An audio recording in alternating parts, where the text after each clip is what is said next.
एते सारा ऑफिस रे गिफ्ट आसला क्या तो गाइज गुड मॉर्निंग केमती अच्छा समस्ते भल तो सेमती भल था तो आज सका सका रेडी हो जाए ऑफिस आउ जोटा मुझे राति भिजेक रखुची चिया सीड्स आउ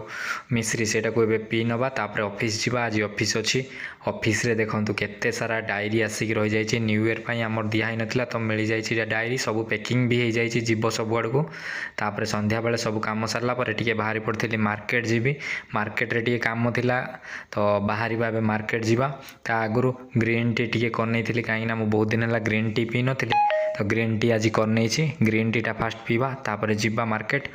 मार्केट रे टिके शॉपिंग थिला तो देखंतु एबे मु आसिक पहुँच जाइए आमर गोटे चाबी हजि जाइथिला तो सी चाबी बनइबार आसथिलु फास्ट काम तापर मार्केट रू आसला परे राति रे मु गोटे जिनस बनाउथली खाइबा पई किंतु सेटा हेई पारलानी सक्सेसफुली तो छाड़ीदेली जहाँ होइछि खाइदबा। आउ देखंतु आज जो डायरी कथा कहूथली मु एमती किछि अछि आम डायरीटा केते सुंदर लागुछि आउ पेनटा तो बहुत क्यूट होइछि काठरे पूरा तैयारी होइछि आउ डायरीटा भी बहुत भल लागुछि देखा जाउछि पूरा लेदर टाइप रो बहुत भल अच्छी। थैंक यू जय जगन्नाथ रही पुणी देखा नेक्स्ट ब्लॉग रे।